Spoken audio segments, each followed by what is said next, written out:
ചൈനയിൽ നടക്കുന്ന Shanghai corporation organisation ഉച്ചകോടി ഇത് ഇന്നും നാളെയുമായിട്ട് നടക്കുകയാണ്. ഒരുപക്ഷെ അമേരിക്ക ഉൾപ്പെടെയുള്ള ലോക രാജ്യങ്ങളെല്ലാം ഉറ്റുനോക്കുന്ന ഒരു വലിയ സമ്മിറ്റായിട്ട് അത് മാറുകയാണ്. നേരത്തെ ഇതിന് വലിയ പ്രാധാന്യമൊന്നുമില്ല. പക്ഷേ വ്ളാഡിമിർ പുടിൻ ഇതിൽ പങ്കെടുക്കാൻ വരുന്നു, ഷീ ആതിഥേയത്വം വഹിക്കുന്നു, ഇന്ത്യൻ പ്രധാനമന്ത്രി നരേന്ദ്രമോദി ചെല്ലുന്നു. ഒപ്പം ഈ രാജ്യങ്ങളെല്ലാം തന്നെ അമേരിക്കയുമായിട്ട് ഒരു ശത്രുതാ മനോഭാവം വെച്ചു പുലർത്തുന്നു. അങ്ങനെയാണ് ശരിക്കും പറഞ്ഞാൽ ഈ ഷാങ്ഹായ് ഉച്ചകോടിക്ക് ഇത്രയധികം ലോക ശ്രദ്ധ കിട്ടുന്നത്.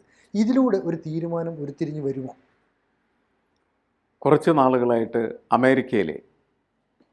അമേരിക്കയുടെ നയത്തിൽ നിന്ന് അമേരിക്ക ഇതുവരെ പിന്തുടരുന്ന നയത്തിൽ നിന്ന് വ്യത്യസ്തമായിട്ടുള്ള കാഴ്ചപ്പാട് ട്രംപ് എടുക്കുന്നത് നമ്മൾ എല്ലാ ദിവസവും വായിച്ചുകൊണ്ടിരിക്കുന്ന കാര്യമാണ്.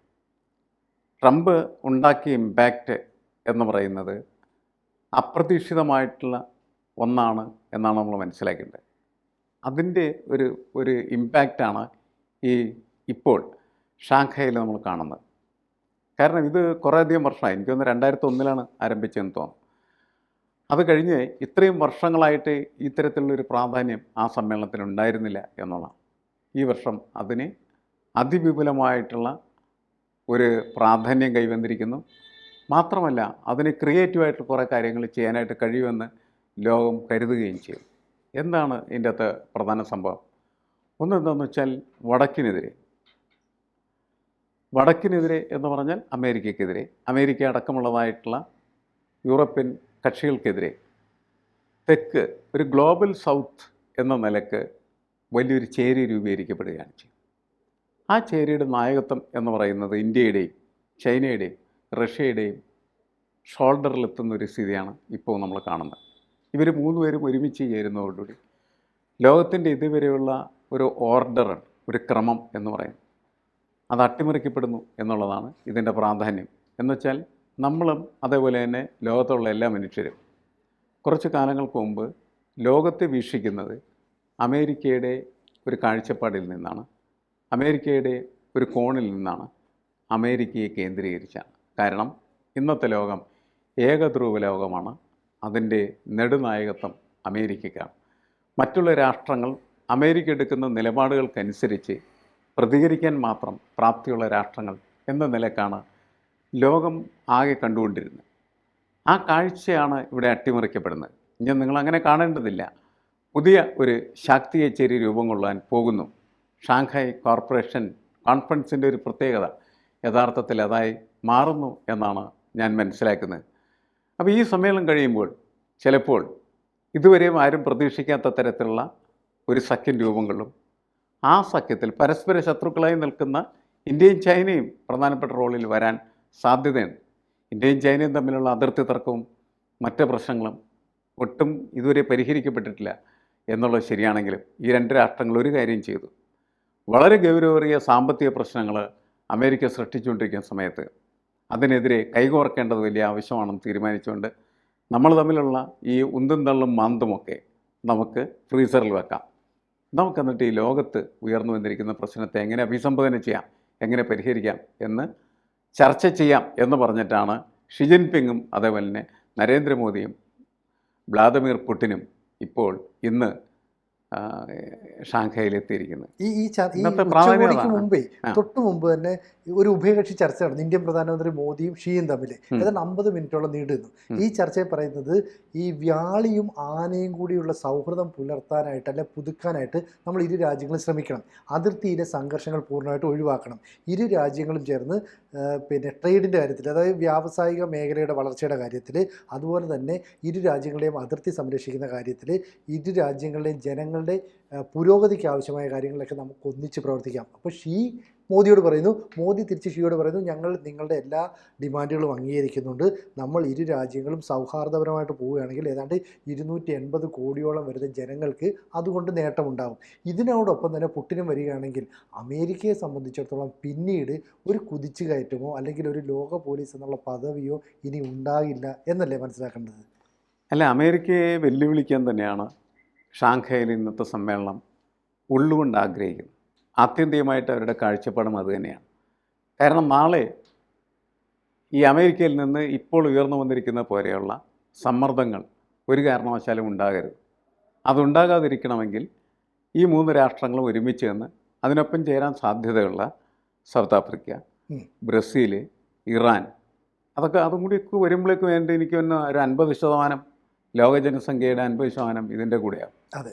അങ്ങനെ വന്നാൽ ആ ജനതയ്ക്ക് ഗുണകരമായിട്ടുള്ള തീരുമാനം എടുക്കുന്നതോടൊപ്പം തന്നെ ആ ജനതയ്ക്ക് കൂടുതൽ പുരോഗതി ഉണ്ടാക്കാൻ ഉതകുന്ന തരത്തിലുള്ള സാധ്യതകൾ അന്വേഷിക്കാനും കഴിയും എന്നുള്ളതാണ്. ഉം. എന്നുവെച്ചാൽ പെട്ടെന്നാണ് മാറുന്നത്. വളരെ നെഗറ്റീവ് സെൻസോടുകൂടിയാണ് ഇന്ത്യയും ചൈനയും പരസ്പരം ഇതുവരെ നോക്കിക്കണ്ടുകൊണ്ടിരുന്നിരുന്നത്. എന്നാൽ പെട്ടെന്ന് അത് മാറുകയാണ് ചെയ്യുന്നത്. ഇങ്ങനെയല്ല നമ്മൾ കാണേണ്ടത്, ഇങ്ങനെയല്ല നമ്മൾ പ്രവർത്തിക്കേണ്ടത് എന്ന് പ്രഖ്യാപിച്ചിട്ട് ഒരുമിച്ച് ചേരാൻ തീരുമാനിക്കുന്ന ഒരു ഒരു സമ്മേളനമാണ് ശരിക്കും പറഞ്ഞത്. ആ സമ്മേളനത്തിന് വലിയ സാധ്യതകളുണ്ട് എന്ന് തന്നെയാണ് എനിക്കിപ്പോഴും തോന്നുന്നത്. നമ്മളിപ്പോൾ ഇതൊക്കെ ചർച്ച ചെയ്യുന്നു, നാളെ നമുക്ക് കുറച്ചുകൂടി മെച്ചപ്പെട്ട റിസൾട്ടുകളെ കുറിച്ച് ചർച്ച ചെയ്യാനായിട്ട് കഴിയുമെന്നാണ് എനിക്ക് തോന്നുന്നത്. ശരിക്കും പറഞ്ഞാൽ ഈ ഷാങ്ഹായ് ഉച്ചകോടി എന്ന് പറയുന്നത് ഒരു സാധാരണഗതിയിലുള്ള ഒരു ഉച്ചകോടി മാത്രമായിരുന്നു. പക്ഷേ ഇവിടെ ആ ഉച്ചകോടിക്ക് അപ്പുറത്തേക്കുള്ള പ്രാധാന്യം കൈവന്ന് ട്രംപ് ലോകരാജ്യങ്ങൾക്ക് മേൽ താരിഫ് ചുമത്തുന്നു. ഈ താരിഫ് ചുമത്തിയപ്പോൾ ആദ്യം നമ്മൾ വിചാരിക്കുന്നത് ചൈനയ്ക്കായിരിക്കും വലിയ താരിഫ് എന്നാണ്, പിന്നീട് അത് ഇന്ത്യക്കും ചുമത്തിയിട്ടുണ്ട്. അപ്പോൾ ഇന്ത്യയും ചൈനയും തമ്മിലുള്ള ഒരു സഹകരണം മെച്ചപ്പെടുത്താനുള്ള അവസരമായിട്ട് ട്രംപിൻ്റെ നിലപാട് മാറിയിട്ടുണ്ട്. മാത്രമല്ല ഇന്ത്യയുടെയും ചൈനയുടെയും അതിർത്തിയിൽ എല്ലായ്പ്പോഴും സംഘർഷമാണ്. ഈ ഗാൽവാനിലെ പ്രശ്നത്തിന് ശേഷം അതിനൊരു മഞ്ഞുരുക്കം ഉണ്ടായെങ്കിലും എല്ലാ മേഖലകളിലും അങ്ങനെയൊന്നും അല്ല. അപ്പോൾ കാലാകാലങ്ങളായിട്ട് ഇന്ത്യയും ചൈനയും തമ്മിലുള്ള ബന്ധമുണ്ടായിരുന്നു, 75 വർഷത്തോളം നീണ്ടുനിന്ന സൗഹൃദം ഉണ്ടായിരുന്നു ഒക്കെ പറയപ്പെടുന്നു. അങ്ങനെയുള്ള സൗഹൃദത്തിൻ്റെ ഒരു പുതുക്കലിന് വേണ്ടിയിട്ടാണ് നരേന്ദ്രമോദി അവിടെ ചെല്ലുന്നത്. ഇപ്പോൾ മോദി ചൈന വിസിറ്റ് ചെയ്യുന്ന 7 വർഷത്തിന് ശേഷം. അപ്പോൾ വീണ്ടും മോദി ഇവിടെ വന്നതിൽ വളരെ സന്തോഷമുണ്ടെന്ന് ഷീ പറയുന്നു.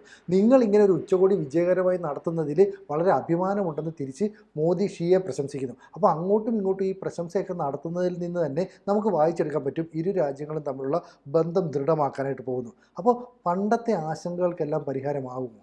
അതായത് ആറ്റിറ്റ്യൂഡ് മാറൽ പ്രധാനപ്പെട്ടതാണ്. മനോഭാവം എങ്ങനെ നമുക്ക് ചൈനയെ കാണണം, അതുപോലെ തന്നെ ചൈന ഇന്ത്യയെ എങ്ങനെ കാണണം, ഈ രണ്ടുപേരും നേരത്തെ കണ്ടിരുന്നതിൽ നിന്ന് വ്യത്യസ്തമായിട്ടുള്ള രീതിയിൽ ഇരു രാഷ്ട്രങ്ങളും പരസ്പരം കാണാനായിട്ട് ആഗ്രഹിക്കുന്നതിൻ്റെ ഒരു പ്രകടനമാണ് നമ്മൾ യഥാർത്ഥത്തിൽ ഈ ഷി ജിൻപിങ്ങും അതേപോലെ തന്നെ നരേന്ദ്രമോദിയിൽ നിന്ന് പ്രതീക്ഷിച്ചത്. ഇപ്പോൾ സംഭവിച്ച കാര്യങ്ങൾ അതാണ് യഥാർത്ഥം. അത് മാത്രമല്ല, കഴിഞ്ഞ ദിവസങ്ങളിൽ എനിക്ക് തോന്നുന്നു രാജ്നാഥ് സിംഗാണ് പറഞ്ഞതെന്ന് തോന്നുന്നു, ഒരിക്കലും എല്ലാ കാലത്തേക്കും ഒരു ശത്രു എന്ന് പറയുന്നത് ഒരു പോളിസിയല്ല. ശത്രുക്കൾ ചിലപ്പോൾ മിത്രങ്ങളാവും, മിത്രങ്ങൾ ചിലപ്പോൾ ശത്രുക്കളാവും. ഓരോരോ പോളിസിയുടെ അടിസ്ഥാനത്തിൽ അല്ലെങ്കിൽ ഓരോരോ ഇഷ്യൂസിൻ്റെ അടിസ്ഥാനത്തിലാണ് അത് നിശ്ചയിക്കപ്പെടുന്നത് എന്ന് പറഞ്ഞതിൻ്റെ കാരണം, അല്ലെങ്കിൽ അങ്ങനെ സംസാരിക്കാൻ കാരണം, ചൈനയും ഇന്ത്യയും തമ്മിലുണ്ടാകാൻ പോകുന്ന ഈ സൗഹൃദത്തെ മുന്നിൽ കണ്ടുകൊണ്ട് തന്നെയാണ് എന്നാണ് ഞാൻ കരുതുന്നത്. കാരണം നമുക്കറിയാം, കേരളത്തിലെ ഇപ്പോൾ BJP അനുകൂലികളായിട്ടുള്ള ആളുകളെല്ലാം ഒരു പ്രത്യേക ഘട്ടത്തിൽ ചൈന വിരുദ്ധരായി മാറിക്കഴിഞ്ഞിരുന്നു. അതേപോലെ തന്നെ CPM അനുകൂലമായിട്ടുള്ള ആളുകളൊക്കെ ഈ ചൈനീസ് കക്ഷികളായിട്ട് അതെ, ചങ്കിലെ ചൈന എന്നൊക്കെ അവർ പറഞ്ഞു. ഇതൊക്കെ ശരിയല്ല ആളുകൾ അങ്ങനെ ചെയ്യുന്നത്. കാരണം വെച്ചാൽ ഒരു രാഷ്ട്രത്തിൻ്റെ ഒരു ഐഡൻറ്റിറ്റി, അതിൻ്റെ ക്യാരക്ടർ എന്ന് പറയുന്നത് അത് ആ രാഷ്ട്രത്തിൻ്റേതാണ്. നമുക്ക് യഥാർത്ഥത്തിൽ അവരെ വിലയിരുത്തുകയും ആ വിലയിരുത്തലിൻ്റെ അടിസ്ഥാനത്തിൽ അവർക്കൊരു പൊസിഷൻ കൊടുക്കുകയൊക്കെ ചെയ്യാം എന്നല്ലാതെ നമ്മളൊരു കാരണവശാലും എന്ത് ചെയ്യാൻ പാടില്ല, അവരുടെ ശത്രുക്കളാവാൻ പാടില്ല, അവരുടെ ആരാധകരാവാൻ പാടില്ല. ചൈന അത്ഭുതകരമായിട്ടുള്ള സാങ്കേതിക വിദ്യകളുമായിട്ട് മുന്നോട്ടൊക്കെ പോകുന്നുണ്ടാകും. അതൊക്കെ നോക്കിക്കണ്ട് നമുക്കും അത് പ്രാവർത്തികമാക്കാൻ പറ്റുമോ എന്ന് പരിശോധിക്കുന്നത് നല്ലതാണ്. എന്നതിനപ്പുറം അവരോട് ഒരു രാഷ്ട്രം എന്ന നിലയ്ക്ക് നമ്മൾ ആരാധന കാണിക്കേണ്ട ആവശ്യമില്ല, അവരുടെ അടിമക്കൂട്ടമായിട്ട് നമ്മൾ മാറേണ്ടതില്ല. അതുപോലെ തന്നെയാണ് നമ്മൾ അവരുടെ എതിരാളികളും ശത്രുക്കളുമായിട്ട് മാറിത്തീരേണ്ട കാര്യമില്ല. കാരണം അതൊക്കെ ശരിയായ കാര്യങ്ങളല്ല, വെറും വൈകാരികമായിട്ടുള്ള ഒരു പ്രതലത്തിൽ വാർത്തെടുക്കപ്പെടുന്നതായിട്ടുള്ള ഒരു സൃഷ്ടി മാത്രമാണ്. ആ തിരിച്ചറിവാണ് ഇപ്പോൾ യഥാർത്ഥത്തിൽ രാജ്നാഥ് സിംഗും അതുപോലെ തന്നെ നരേന്ദ്രമോദിയും ഇന്ത്യയിലെ ജനങ്ങൾക്ക് നൽകുന്നത്. കാരണം ചൈന എക്കാലത്തേക്കുമായിട്ട് നമ്മുടെ ശത്രുവല്ല, ചൈന എക്കാലത്തേക്കുമായിട്ട് നമ്മുടെ മിത്രമല്ല. നമ്മളെ സഹായിക്കുന്ന ഒരാളായിരിക്കുമ്പോൾ നമ്മൾ മിത്രമായിട്ട് കണക്കാക്കും, നമ്മളെ ഉപദ്രവിക്കുന്ന ഒരാളായിട്ട് കണക്കാക്കുമ്പോൾ നമുക്കതൊരു ശത്രുവുമാണ്.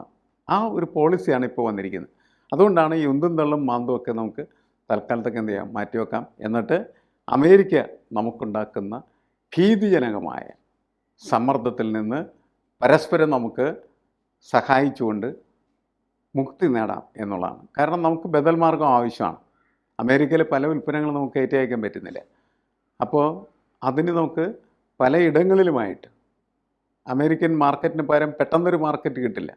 പക്ഷേ പല രാജ്യങ്ങളിലുമായിട്ട് നമ്മളുടെ ഉൽപ്പന്നങ്ങൾ വിറ്റഴിക്കാനായിട്ടുള്ള മാർക്കറ്റ് കണ്ടെത്താനായിട്ട് കഴിയും. അതിനെ സഹായിക്കുന്ന ഒരു സമീപനമായിരിക്കും ഈ ഷാങ്ഹായ് ഉച്ചകോടിയിൽ നടക്കുക എന്നാണ് ഞാൻ കരുതുന്നത്. കൂടുതൽ വാർത്തകളും വിശേഷങ്ങളും നിങ്ങളിലേക്ക് എത്താൻ ABC മലയാളം സബ്സ്ക്രൈബ് ചെയ്യുക, ബെൽബട്ടനും അമർത്തുക.